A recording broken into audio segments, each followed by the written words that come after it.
ठंड इतनी थी कि घर से बाहर निकलना मुश्किल हो जा रहा था और बच्चे स्कूल जाने से डर रहे थे। लेकिन उनके डर की वजह सिर्फ ठंड नहीं थी, वो बच्चे क्लास टीचर सीमा मैडम के खौफ में थे। एक दिन पहले स्कूल में कुछ ये हुआ था। सभी ने होमवर्क किया कि नहीं? हाँ मैडम, किया है। ठीक है, मैं एक एक करके चेक करूंगी और गलती होने पर मैं सजा दूंगी। ये सीमा मैडम की दूसरी क्लास थी। सीमा मैडम ने एक दिन पहले ही स्कूल में नया नया ज्वाइन किया था। सभी बच्चों ने सोचा था कि सीमा मैडम बाकी टीचरों की तरह अच्छी ही होगी।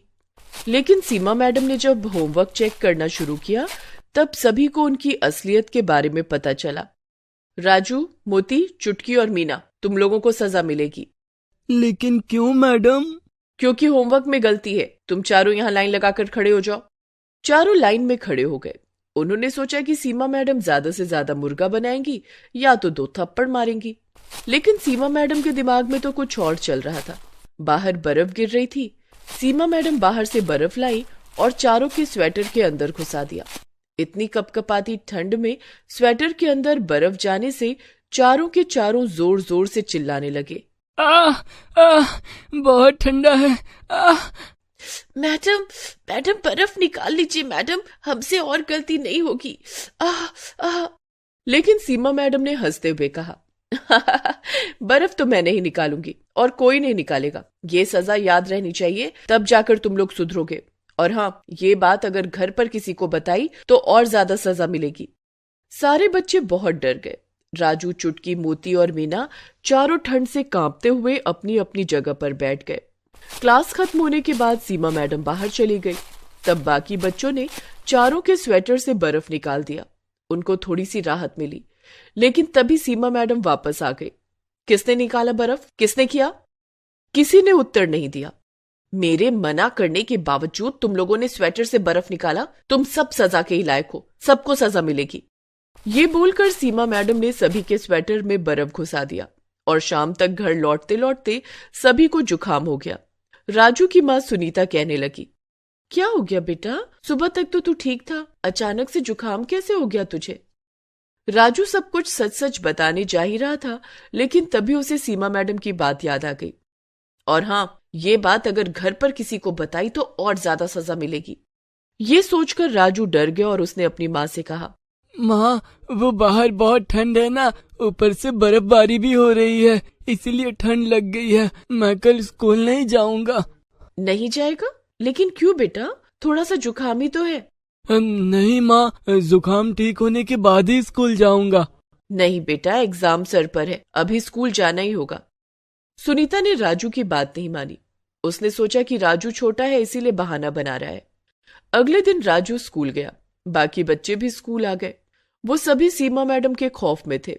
आज भी सीमा मैडम आएंगी और हमसे कुछ ना कुछ करवाएंगी। मुझे तो बहुत डर लग रहा है, पता नहीं आज क्या होगा। कुछ देर बाद सीमा मैडम क्लास के अंदर आई और कहा, बच्चों, आज पढ़ाने का मूड नहीं है, आज मैं आराम करूंगी। राजू, चुटकी यहाँ आओ और मेरे पैर दबा दो। सीमा मैडम कुर्सी पर बैठ गई। राजू और चुटकी पैर दबाने लग गए। अरे अच्छे से दबाओ, ताकत नहीं है क्या? मैडम, मुझे जोर की भूख लगी है। तुम लोग टिफिन लाए हो ना? हाँ मैडम, लाए हैं। हाँ तो एक एक करके मेरे सामने टिफिन ले आओ। जिसका खाना मुझे अच्छा नहीं लगेगा उसे सजा मिलेगी। ये सुनकर डर के मारे सभी बच्चों के हाथ पैर ठंडे पड़ गए। बच्चों ने अपना अपना टिफिन लेकर लाइन बना लिया। लाइन में सबसे आगे टीना थी। उसने सीमा मैडम को टिफिन खोल कर दिया। उसमें पूरी सब्जी और गाजर का हलवा था। अरे वाह, पूरी सब्जी और गाजर का हलवा, बहुत बढ़िया, खाकर देखती हूँ। सीमा मैडम ने पूरी सब्जी और गाजर का हलवा खाया और फिर उंगलियां चाटने लग गई। बहुत स्वादिष्ट था खाना। टीना, तुम बैठ सकती हो। उफ, आज तो बाल बाल बच गई। उसके बाद मीना टिफिन लेकर आई। उसकी माँ ने पोहा बनाकर दिया था। टिफिन खोलते ही सीमा मैडम ने मुंह बना लिया। अरे छी छी छी, सारा मूड खराब कर दिया। पोहा कौन खाता है यार? पोहा क्यों लाई है? मीना डर डर कर बोलने लगी, मुझे पोहा पसंद है मैडम, इसीलिए माँ ने बना कर दिया है। पोहा कितना सूखा होता है, पोहा नदी में फेंक दो तो नदी का पानी ही सूख जाएगा। मीना मन ही मन सोचने लगी, हाय आज तो मर गई, मैडम को पोहा पसंद नहीं है। मीना, तूने मेरा मूड खराब किया है, मैं तुझे सजा दूंगी। मीना ने तुरंत रोते हुए सीमा मैडम के पैर पकड़ लिए। मुझे माफ कर दीजिए मैडम, मुझसे गलती हो गई, कल से मैं पूरी हलवा हिलाऊंगी। लेकिन सीमा मैडम को तो सजा देकर मजा आता था। उन्होंने मीना को बाहर भेजा और बाहर से एक बर्फ का बड़ा सा टुकड़ा लाने के लिए कहा। मीना ने वही किया। वो अपने हाथों से एक बड़ा सा बर्फ का टुकड़ा उठाकर अंदर ले आई। उसने सोचा यही उसकी पनिशमेंट थी, लेकिन सीमा मैडम इतनी आसानी से छोड़ने वाली थोड़ी थी। उन्होंने कहा, मीना अब अपना जूता उतार और उस बर्फ के टुकड़े पर खड़ी हो जा। क्या? मैडम प्लीज माफ कर दीजिए ना मुझसे गलती हो गई, प्लीज मैडम। लेकिन सीमा मैडम पर रोने धोने का असर नहीं होता था। उन्होंने मीना को नंगे पैर उस बर्फ के टुकड़े पर खड़ा करके ही दम लिया और उसके बाद एक के बाद एक बच्चों की टिफिन खोलती गई और एक के बाद एक बच्चों को सजा मिलती गई। अंत में सीमा मैडम ने चुटकी और राजू का खाना भी खाया, लेकिन खाना पसंद न आने पर उन्होंने उन दोनों को भी बर्फ के टुकड़े पर नंगे पैर खड़ा कर दिया और फिर डंडे से सभी को मारने लगी। गंदा खाना लाते हो स्कूल में? तुम्हें शर्म नहीं आती? इतनी ठंड में नंगे पैर बर्फ पर खड़ा होना ही बहुत बड़ी बात है। ऊपर से उन्हें मार भी पड़ रही थी। बेचारे बच्चे ये कैसे सह पाते। मीना बेहोश हो गई और गिर पड़ी। उसे घर भेज दिया गया। उसके माता पिता ने भी सोचा कि ज्यादा ठंड की वजह से हुआ ऐसा, लेकिन मीना भी अपनी माता पिता से सच कहने में डर रही थी। वो भी सच नहीं बोल पाई। इसीलिए सीमा मैडम को और ज्यादा छूट मिल गई। वो हर रोज बच्चों पर अत्याचार करने लगी। कभी वो बच्चों पर ठंडा पानी छिड़कने लगी तो कभी ठंड में क्लास का पंखा चलाने लगी। इससे सभी बच्चे परेशान हो गए। 1 महीना ऐसे ही बीत गया। स्कूल प्रिंसिपल को कुछ भी पता नहीं चला और 1 महीने से ये सब सहते सहते बच्चे परेशान हो गए। हमें कुछ करना होगा, ये सब कब तक चलता रहेगा? लेकिन हम क्या करेंगे राजू? मैडम बहुत शातिर है। हम बाहर कुछ भी बोलेंगे तो कौन हम पर यकीन करेगा? हाँ, मम्मी पापा सोचेंगे कि हम स्कूल न जाने का बहाना बना रहे हैं। हाँ, ये सही कहा, हमें दिमाग लगाना होगा। राजू घर चला गया और उसी दिन विदेश से उसके चाचा लौट आए। उन्होंने राजू को एक पेन दिया। ये क्या चाचा, आप विदेश से मेरे लिए केवल एक पेन लाए हो? ये ऐसा वैसा पेन नहीं है राजू बेटा, ये देख, इसमें कैमरा है। लिखने के साथ साथ सब कुछ इसमें रिकॉर्ड भी होगा। ये सुनते ही राजू के दिमाग की घंटी बजने लगी। अगले दिन वो पेन लेकर स्कूल चला गया और अपनी जेब में पेन को रख दिया। पेन का ऊपरी हिस्सा बाहर निकला हुआ था और उसी हिस्से में कैमरा लगा हुआ था। आज भी रोज की तरह सीमा मैडम सबको डांटने मारने लगी और अंत में वो रोज की तरह सबको सजा देने पर उतर आई। उन्होंने आज तो हद ही पार कर दिया। उन्होंने सभी बच्चों को बाहर बर्फ में निकाल दिया और बर्फ पर सुला दिया। कुछ देर बाद क्लास में लौटने के बाद सभी बच्चे खांसने छींकने लगे और 10-12 बच्चे बेहोश हो गए। प्रिंसिपल दौड़कर आए और उन्हें अस्पताल में भर्ती किया गया। सभी बच्चों के पेरेंट्स अस्पताल चले आए। लेकिन ये सब हुआ कैसे? हाँ, सभी एक साथ बीमार कैसे पड़ गए? सीमा मैडम पास ही में खड़े होकर हंस रही थी। तभी राजू ने कहा, ये सब सीमा मैडम की वजह से हुआ है। क्या? मेरी वजह से? क्या बोल रहे हो तुम राजू? मैं तुम लोगों से कितना प्यार करती हूँ। झूठ, सब कुछ झूठ। ये देखिए। राजू ने पेन निकाला और उसे फोन से कनेक्ट करके सभी को सब कुछ दिखाया। सीमा मैडम की हालत खराब हो गई। इतनी ठंड में भी वो पसीने पसीने होने लगी और पेरेंट्स सीमा मैडम पर बहुत गुस्सा हो गए। उन्हें उल्टा सीधा कहने के बाद पुलिस को बुलाया गया और उन्हें जेल में भेज दिया गया। डॉक्टर ने सीमा का चेकअप करने के बाद कहा कि उन्हें एक मेंटल डिसऑर्डर है। बच्चों पर टॉर्चर करके उन्हें सुकून मिलता है। कोर्ट ने उन्हें 20 साल की सजा दी और ये भी घोषित कर दिया कि 20 साल बाद भी उन्हें कभी भी कोई भी स्कूल नौकरी नहीं दे सकता। ऐसे ही राजू की होशियारी से बहुत सारे बच्चों की जान बच गई और सीमा जेल में सड़ने लगी। अदिति 9वीं क्लास में पढ़ती थी। वो काफी मोटी थी। उसे मूली के पराठे बहुत पसंद थे। मूली के पराठे खा खा कर वो और भी ज्यादा मोटी हो गई थी।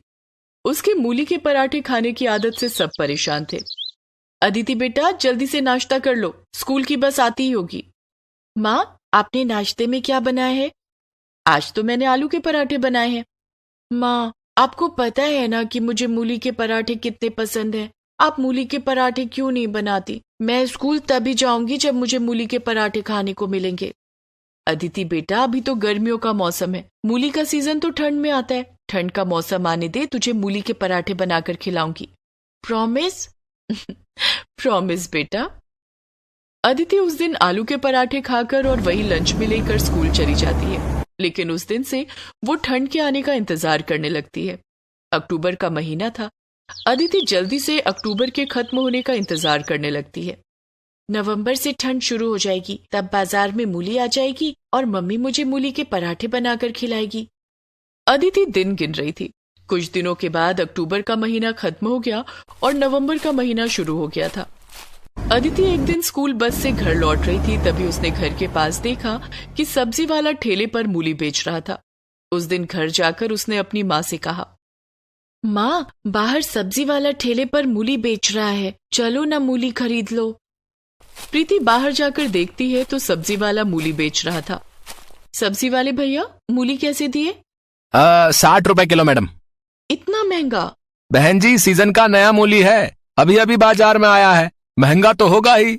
भैया 50 रुपए किलो लगा दो। नहीं हो पाएगा बहन जी, इतनी तो हमारी खरीद भी नहीं है। सब्जी वाला जाने लगता है।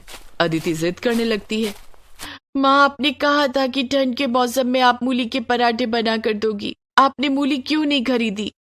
प्रीति को मूली खरीदनी पड़ती है। वो सब्जी वाले को रोकती है, भैया जरा रुको, 1 किलो मूली देते जाओ। ये लो बहन जी। सब्जी वाला 1 किलो मूली प्रीति को देता है। ये लो आपके 60 रुपए। मूली देखकर अदिति बहुत खुश हो जाती है। उस रात डिनर में प्रीति मूली के पराठे बनाती है। अदिति ने 4 मूली के पराठे खा लिए। माँ, मुझे एक और पराठा चाहिए। अदिति बेटा, तूने 4 पराठे पहले ही खा लिए, जरा अपने वजन की ओर भी देख, कितना ज्यादा है। इतने पराठे खाएगी तो और मोटी हो जाएगी। ठीक है माँ, अभी मत दो, लेकिन कल सुबह नाश्ते में मुझे मूली के पराठे ही चाहिए, मैं तभी स्कूल जाऊंगी। ठीक है अदिति, कल सुबह तुझे मूली के पराठे ही दूंगी। दूसरे दिन भी प्रीति अदिति को नाश्ते में मूली के पराठे बनाकर देती है। अदिति नाश्ते में भी मूली के 4 पराठे खा जाती है। अदिति, तूने रात में भी मूली के 4 पराठे खाए थे और अभी नाश्ते में भी। बेटा, इतना ज्यादा खाएगी तो और मोटी हो जाएगी। माँ, मैं मूली के पराठे देखकर खुद को नहीं रोक सकती। मूली के पराठे खाकर अदिति स्कूल चली जाती है, लेकिन वहां स्कूल में क्लास टीचर उसे ब्लैक बोर्ड के पास बुलाकर कहती है कि वो बच्चों को गणित का सवाल हल करके दिखाए। अदिति ब्लैक बोर्ड पर गणित का सवाल हल कर ही रही थी कि उसने बहुत गंदी गैस छोड़ दी।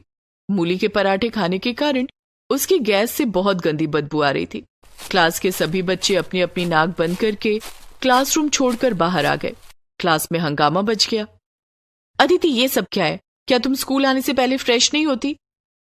होती हो ना मैडम, वो क्या है कि कल रात मैंने मूली के पराठे खाए थे और आज सुबह भी मूली के पराठे खाए। क्या?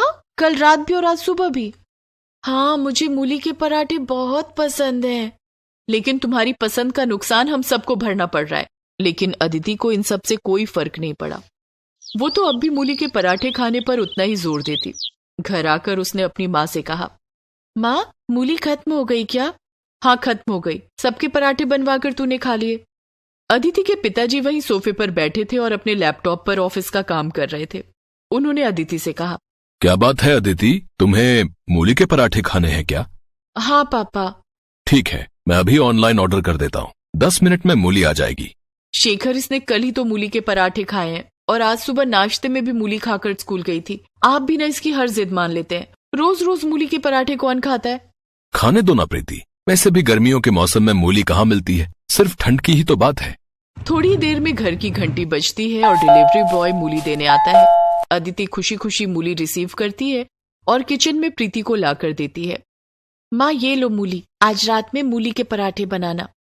प्रीति ने अपने मन में कहा, उफ, ये मूली तो मुसीबत बन गई। प्रीति ने ना चाहते हुए भी डिनर में मूली के पराठे बनाए और अदिति ने जमकर मूली के पराठे खाए। अब तो अदिति रोज रोज प्रीति से मूली के पराठे बनाने के लिए कहती, प्रीति, अदिति के लिए मूली के पराठे रोज बना दिया करो। अदिति को अब रोज मूली के पराठे खाने के लिए मिलते, जिसे खा खा कर वो और ज्यादा मोटी हो गई थी और स्कूल में रोज गंदी गैस छोड़ती थी। स्कूल के बच्चे और टीचर सभी उसकी इस आदत से परेशान हो गए थे। इसी तरह नवंबर का महीना बीत गया और दिसंबर भी आ गया। अब तो ठंड और बढ़ गई थी। ऐसे में अदिति का मूली के पराठे खाना और भी बढ़ गया। प्रीति मूली के पराठे बनाकर और रोज रोज खाकर परेशान हो चुकी थी। एक बार की बात है, अदिति के स्कूल में वार्षिक समारोह होने वाला था। अदिति ने घर आकर शेखर को ये बात बताई। पिताजी, स्कूल में वार्षिक समारोह होने वाला है जिसमें सभी बच्चे भाग लेंगे। मैं भी एक डांस प्रोग्राम में भाग लूंगी। हाँ अदिति बेटा, तुम वार्षिक कार्यक्रम में जरूर भाग लेना। रोज डांस की प्रैक्टिस करोगी तो शायद तुम्हारा मोटापा भी थोड़ा कम हो जाएगा। लेकिन शेखर ने जैसा सोचा था वैसा नहीं हुआ। अदिति ने वार्षिक कार्यक्रम में भाग तो ले लिया, लेकिन डांस की प्रैक्टिस करने के बाद उसे और ज्यादा भूख लग जाती और वो पहले से भी ज्यादा खाना खाने लगी। अब वो पहले से ज्यादा मूली के पराठे खाती। ओहो, मैं तो मूली खरीद खरीद कर थक गई हूँ, कहीं देश में मूली का अकाल ना पड़ जाए। ऐसा बड़बड़ाते हुए प्रीति सब्जी वाले को रोकती है। सब्जी वाले भैया, रुकना जरा। बोलिए बहन जी, क्या दूं? मेथी का साग, बथुआ का साग, ताजे ताजे बैंगन या गाजर? अरे ये सब छोड़ो, मुझे 1 किलो मूली दे दो। रोज रोज मूली के पराठे खाती हो बहन जी? कभी कोई और सब्जी भी खाकर देखो। ठंड का मौसम है, इतनी सारी हरी पत्तेदार सब्जियां हैं, सब अभी खेत से तोड़ कर लाया हूँ। प्रीति ठंडी सांस भरते हुए कहती है, हमारे घर में तो सिर्फ मूली के पराठे ही खाए जाते हैं, आप मुझे मूली ही दे दो। फिर 1 किलो मूली में क्या होगा? आप 2 किलो मूली ले लो, क्योंकि कल मैं सब्जी लेकर नहीं आऊंगा। सब्जी वाला प्रीति को 2 किलो मूली दे देता है। प्रीति मूली के पराठे बनाती है।